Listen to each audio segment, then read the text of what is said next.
Welcome back to another episode of Rock Boys Football, recapping a little of the 2022 NFL Draft, going team by team, giving grades, giving our thoughts and opinions on the class, and there's no better team to start with than probably our favorite draft class, the Baltimore Ravens.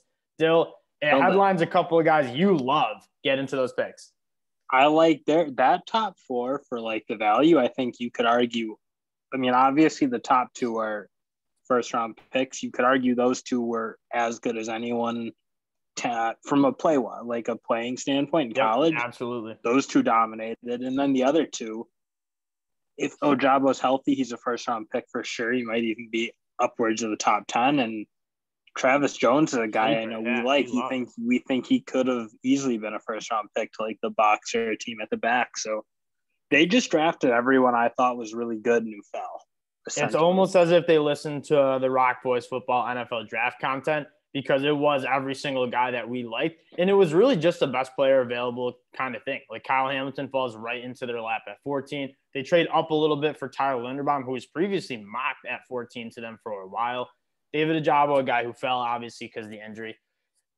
I'm a huge fan of this class. And then in terms of sleeper guys, Daniel Faalele is not a guy that we loved. But in terms of a day 3, 4th round pick, it kind of fits what they're trying to do with establishing that run game. Yeah. I mean, I don't like it still seems high for me. I think the probability you're going to get a pro is just seems really low. Like you just don't see those guys. Now, the one thing that's worth mentioning is they traded Hollywood Brown away and they didn't get a wide receiver, which was kind of interesting. I thought they would address the wide receiver position after Hollywood Brown goes, but they still have some guys that we're high on, like Rashad Bateman. And I think we're going to see is them get back to what their moneymaker is, which is pounding the football on the ground. With Lamar Jackson. Play with 15 tight ends or something, because they obviously they got a couple here. And Isaiah Likely kind of more of a flex tight end. Yeah. I kind of like Charlie Kohler's game, very similar to Mark Andrews. I don't think he's quite the athlete that Mark Andrews is, but he's definitely going to be a depth piece. That provides some sort of value. And then Jalen Armour-Davis, a guy who also had injury concerns and fell a little bit in the draft. There's also some undrafted free agents that I know you really like as well. Ricky Pearson Jr. is a guy that we kind of scouted a little bit, but I know Zakoby McClain. He's kind of your guy. What do you like about Zakoby McClain?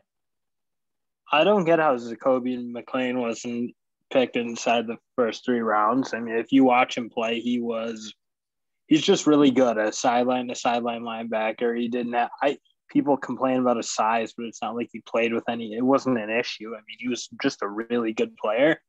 So I don't know why he wasn't signed, and I think that was a really good pickup, be a depth linebacker for now, and I think eventually he might start. And then Emeka Emezie as well. We both loved him. We probably thought he should have been. You probably like him more than me. I think like to be 6'2" and that big. I mean, he's not the athlete you probably want. He does use his body well to catch balls, but in terms of red zone, I think he's going to provide a lot. I mean, he 60 catches for 802 yards. He was very productive his last year at NC State, over 2,000 yards in his career. That kind of rounds out, especially because you didn't get any wide receivers in that class.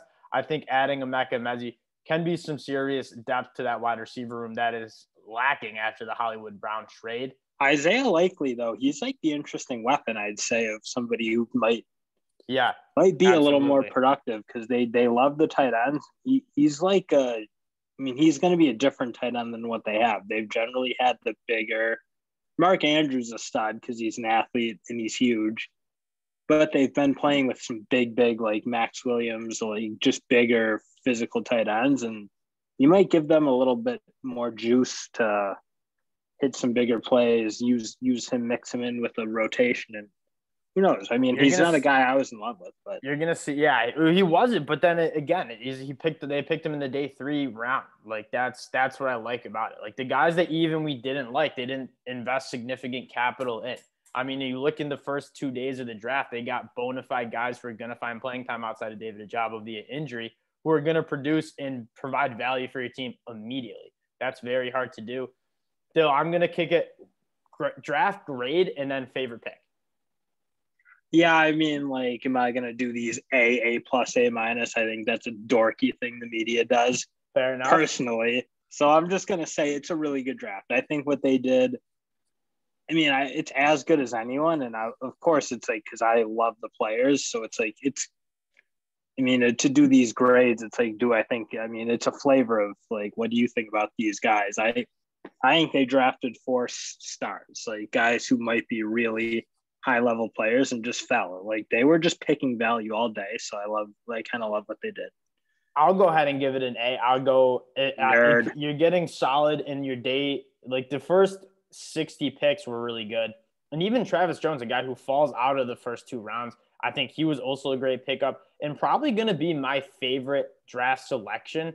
A guy that was top 50 on a lot of boards. It's tough because I love Kyle Hamilton at 14. We had him as a top 5 prospect. I love Tyler Linderbaum. We had him as a top. I love them all. How am I going to differentiate these picks? I love the Travis Jones because we saw Jordan Davis get mocked so much to the Baltimore Ravens, and we thought it was such a good fit at 14. He gets sniped by the Eagles at 13, and then you get a guy who is. We've been saying it all year. If you don't get Jordan Davis in the top 20, if you can get Travis Jones early 2nd round, and they get him early 3rd round, I think the value of each of these picks was phenomenal. And then kind of a breakout guy that I really like is what you mentioned, Isaiah Likely. I think they're going to try to get him the ball in space. He is a very good athlete that just is a little bit undersized. I think he's going to be kind of a weapon for the Baltimore Ravens, who they picked up in day 3. An overall spot on draft, and they picked a lot of the guys that I love. I might need to be a Baltimore Ravens fan. Well, you can be everyone's fan at the rate you're going, but whatever. Yeah, I'm getting a lot of fans because people are taking my guys that I really like. That's a recap on the Baltimore Ravens, probably our favorite mock, or not our favorite mock, our favorite draft class. Very excited to see how that's as good as any for me. I mean, the Jets did really well, but I think the Baltimore Ravens really killed it. Yep. As normal, we want to appreciate all the support you guys have given us. If you guys do like the content, go subscribe to the channel. We're talking NFL draft. We're talking college football all summer. Appreciate the support. We'll talk to y'all guys later. Peace.